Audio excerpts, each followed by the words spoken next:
Dans la description des SVM qu'on a vues jusqu'à maintenant, on a supposé que c'était possible de tous bien séparer les exemples dans l'ensemble d'entraînement. C'est-à-dire de tous les placer du côté de la surface de décision C1 pour ceux qui appartiennent à la classe C1, puis de l'autre côté de la surface de décision pour les points qui appartiennent à C2.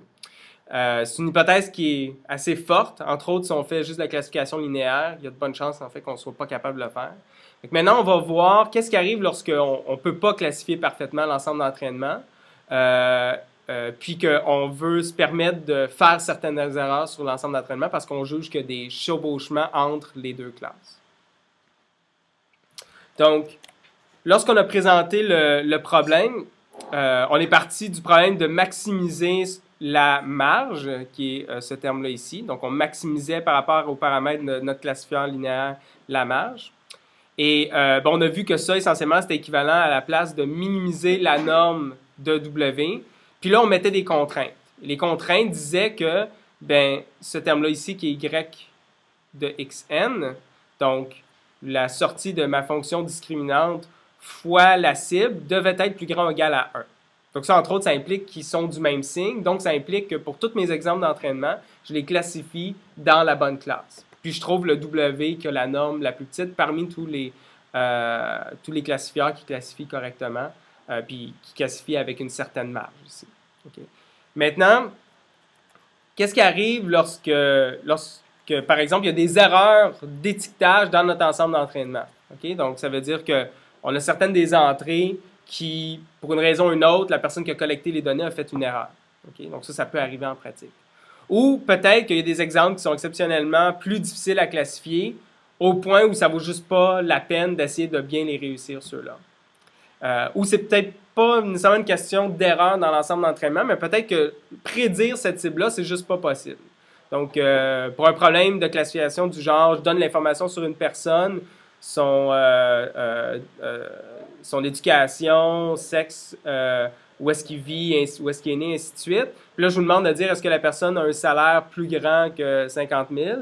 Je vais vous donner toutes les informations parce qu'on aura tous des parcours différents dans notre vie.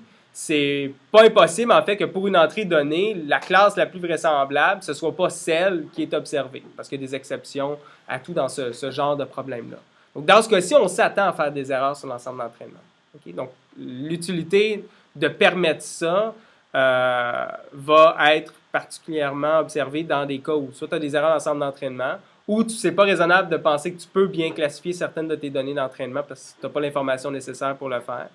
Ou qu'il y a des exemples qui sont juste trop difficiles, puis on est tous bien mieux, finalement, accepter de faire une erreur sur ces exemples-là. Donc, ça, c'est un exemple en 2 dimensions d'un problème où si on se contraignait à tout bien classifier, entre autres, un des problèmes qu'on aurait, c'est qu'on a ce X rouge-là ici, qui est en plein milieu de plein d'exemples qui sont dans une autre classe. Peut-être qu'on peut juste accepter que ça, c'est peut-être une erreur ou c'est juste un exemple que même si on avait un X qui était très proche de ce X-là en rouge ici, on serait aussi bien mieux de dire qu'il est dans les bleus, en fait, parce que ça ressemble plus à une erreur qu'autre chose. Okay. Donc, comment est-ce qu'on gère ces cas-là et qu'on permet à notre SVM de faire des erreurs? Donc, en fait, ce qu'on va faire, c'est qu'on va permettre au SVM, sur certains exemples, de ne pas respecter la contrainte de marge qu'on impose, c'est-à-dire qu'on demande que Tn fois y de x soit plus grand ou égal à 1.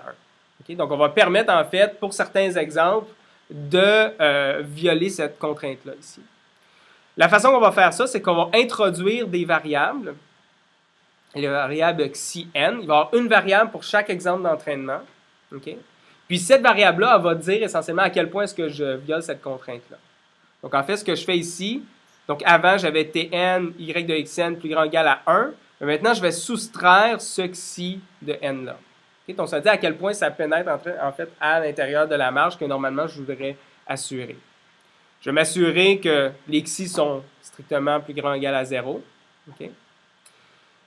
Et là, maintenant, par contre, je veux pénaliser quand même de violer ces contraintes-là. Je veux qu'il y ait une certaine pénalité à ma solution si, par exemple, tous mes exemples sont mal classifiés. Je veux quand même que le SVM essaie de bien classifier mes exemples.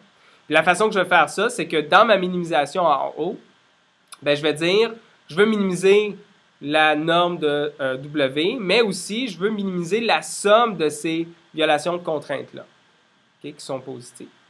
Puis, ben, pour pondérer l'importance entre optimiser ça ici et ça ici, je vais multiplier la somme des xi par une constante c. C, ça va être un hyperparamètre. Donc, les xi, c'est ce qu'on appelle des variables de ressort, ou en anglais, on appelle ça des slack variables. Puis, ça correspond finalement, pour chacun des exemples, à quel point je viole la contrainte de marge. Donc, ça veut dire que si, pour un exemple donné, si je résous mon SVM, si le xi est entre 0 et 1, donc ça veut dire que ce chiffre-là ici est entre 0 et 1, ben, je suis quand même en train de bien classifier l'exemple. Il est quand même du bon côté de la surface de décision. Donc ça, c'est pas nécessairement grave. C'est juste que pour cet exemple-là, je dis, OK, je n'essaierai pas d'avoir une marge de 1 pour cet exemple-là. Par contre, aussitôt que xi va être plus grand que 1, ben là, ça veut dire que l'exemple va se trouver du mauvais côté de la surface de décision. Donc, à ce moment-là, ça veut dire que j'ai accepté de faire une erreur sur cet exemple-là.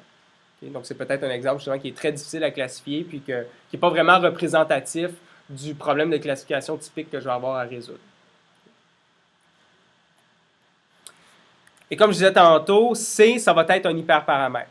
C'est un peu comme le lambda quand on fait de la régularisation, si on fait de la régression, par exemple. Mais en fait, ça joue le rôle inverse. Donc, le lambda qu'on observait qui multipliait la norme des poids quand on faisait de la régularisation, plus il était grand, plus on diminuait la capacité. Mais dans ce cas-ci, la façon dont on a fait le problème, parce qu'à la place, notre hyperparamètre, il multiplie la somme des erreurs et non pas la norme, ça va être plutôt l'inverse. Donc, plus C va être petit, plus on va diminuer la capacité. La façon de voir ça, c'est que si C était infini, donc si je prends C et que je le rends de plus en plus grand, ça veut dire que je pénalise vraiment beaucoup de violer les contraintes de marge. Donc si en fait C était infini, ça veut dire que je ne voudrais en violer aucune. Ça, c'est le problème original. Là, si C, ben, plutôt qu'être infini, de plus en plus petit, là, ça veut dire que je me permets de faire des erreurs. Donc, à ce moment-là, ça veut dire que je vais essentiellement diminuer ma capacité. Donc, voici un exemple de un SVM entraîné pour une certaine constante C, qui n'est pas donnée ici, mais donc où on se permet de faire certaines erreurs. Et là, ce qu'on voit, c'est qu'en fait, mes vecteurs de support que j'avais avant, on les voit ici, ici et ici. Ça, c'est les vecteurs qui sont tels que le y de x en ces points-là est égal à 1 ou à moins 1. Okay? Donc là, je suis correctement sur... je respecte mes contraintes de marge pour ceux-là. Le xi, pour tous les points, le point qu'il y a ici, mais tous ces points-là ici, tous ces points-là ici, le xi serait égal à 0. Okay? Par contre, pour ce point-là ici, par exemple, on voit que là, je pénètre à l'intérieur de ma marge de 1.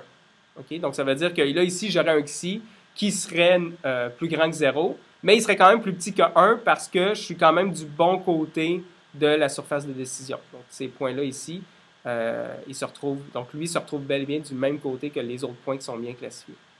Par contre, si mon xi était plus grand que 1, ben là, à ce moment-là, je me retrouverais du mauvais côté de la surface de décision.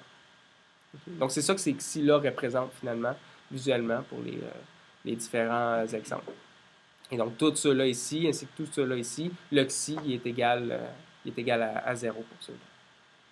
Et au niveau des vecteurs de support, ben, j'ai encore que ce point-là ici, ce point-là ici et ce point-là ici va être un vecteur de support. Mais maintenant, en plus, les points pour lesquels j'ai une violation de la contrainte de marge vont aussi faire partie des vecteurs de support. Ils vont faire partie de ma solution. Je ne pourrais pas les jeter, les mettre de côté, ces points-là, après l'entraînement. Ils vont faire partie de la sommation pondérée là, des entrées qui donnent mon vecteur W. Et on peut refaire le même genre de dérivation pour obtenir une représentation duale, mais pour ce problème-là avec les xi. On obtient essentiellement le même problème. Okay? On minimise la même chose qu'on avait avant dans la représentation duale. Tout ce qui change, c'est que maintenant, mes AN, il faut qu'il soit plus grand ou égal à 0, mais il faut aussi qu'il soit plus petit ou égal à ma constante C. Donc, c'est ça que ma constante C représente dans la représentation duale. Donc, j'ai encore un problème d'optimisation quadratique avec des contraintes. Avoir des contraintes ou des variables sont entre deux valeurs, on appelle ça en anglais des box constraints. Mais c'est quelque chose qu'on peut gérer à l'intérieur d'un programme quadratique qui pourrait résoudre ça. J'ai encore la contrainte que la somme des AN, TN est égale à 0 qu'on avait déjà avant. Donc, tout ce qui a changé dans la représentation duale, c'est ce C-là ici. Okay. Donc, pour avoir plus de détails sur comment on arrive à ça, en fait, vous pouvez consulter le livre.